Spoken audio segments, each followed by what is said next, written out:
Hello mateys, it's me, Captain Blue, or Chris. I hope you're doing well. Let me hear ya.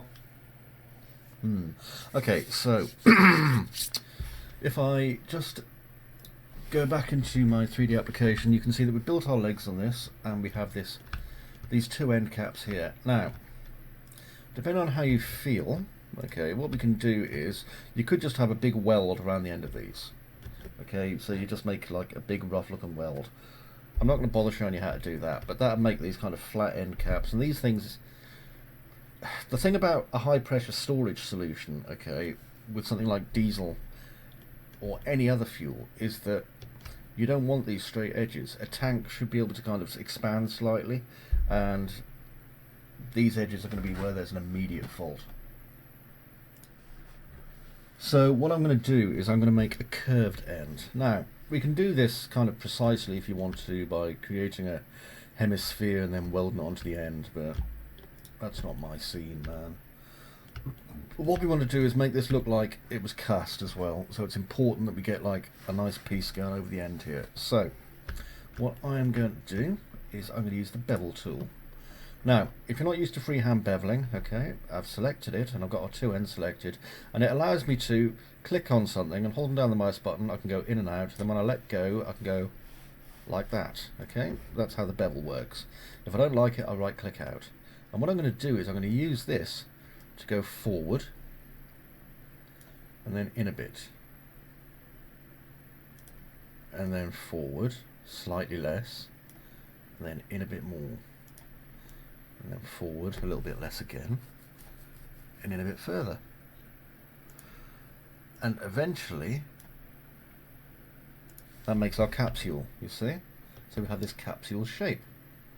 Now over here I want to create a piece where I've got some nice big kind of rivet welds going on. So what I'm going to do is I'm going to right click just to make sure I'm out of everything, and if I go here to where it says modeling and then to my swift loop, and I'm going to make one about that thick, just there, so not too thick. So just click and then again here, click. See how simple that is, it's just lovely. And then again if I select here and here and just do a quick ring, and then control select by polygon. Okay, we get that, and now we want something that's going to look like it's securing them into place. So let's extrude it, and if you remember, our extrude was about 3 centimeters. So there we go, and click tick. Lovely. Alright, so we have our base kind of shape here, and if hit F4 you can see that's the kind of shape of our tank. It doesn't have a whole lot of detail on it yet though, does it? Now I have seen that some tanks have kind of a gas release which would be on the top, so what I'm going to do is I'm going to make one of those. So I'm going to select here and here, okay, just where these polygons are, and I'm going to now then have a quick think about what the best way to do this is. I think if I select here by edge, okay, and then do a quick ring and then connect, so I've got these 4 polygons. Then I'm going to select 1, 2, 3, 4 just here, okay, and with these 4 I'm going to go to my inset and I'm going to inset like that.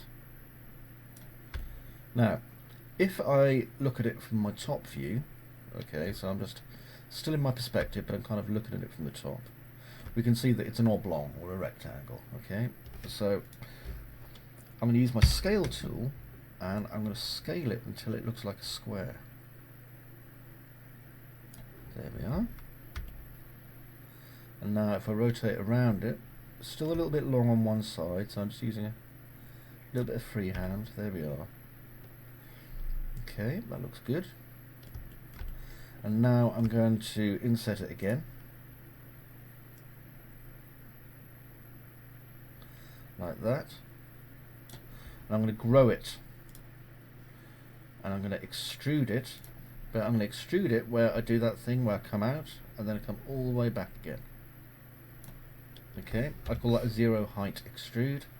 and then I'm going to bring this up just a little bit like that, and then if I press R for scale and scale it flat on the Z axis,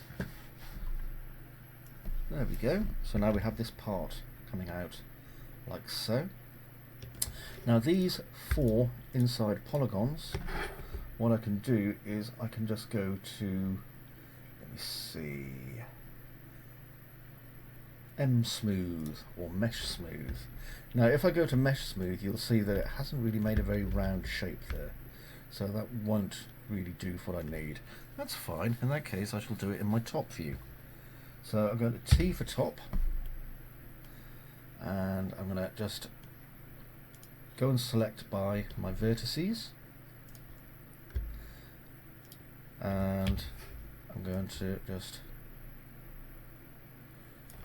start by moving them about halfway between, as you can see, that middle one there and this one. And this allows me to do a little bit of manipulation here,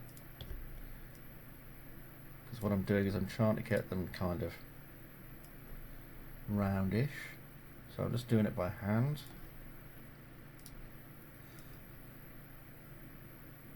And if you don't feel comfortable doing it this way, there is a handy dandy guide I can show you to do, so watch. It's like, how do I get this to line up, you may be thinking. Well, if I make a cylinder and just drag it out here, okay, just give it a very low height. I'll select my original mesh again, and now you'll see that it's a lot easier for me to kind of judge based on this template that I've got just sitting underneath. Yeah, that makes more sense, doesn't it? Okay, there we go. And it also kind of feeds into the kind of rough and ready kind of look of this diesel tank, which is another thing that I wanted. Okay, so now I'm going to select the original shape and just delete it. Go back to perspective and zoom. Okay, so we've done the end caps and we've done a top extrude, so I'll see you in the next bit.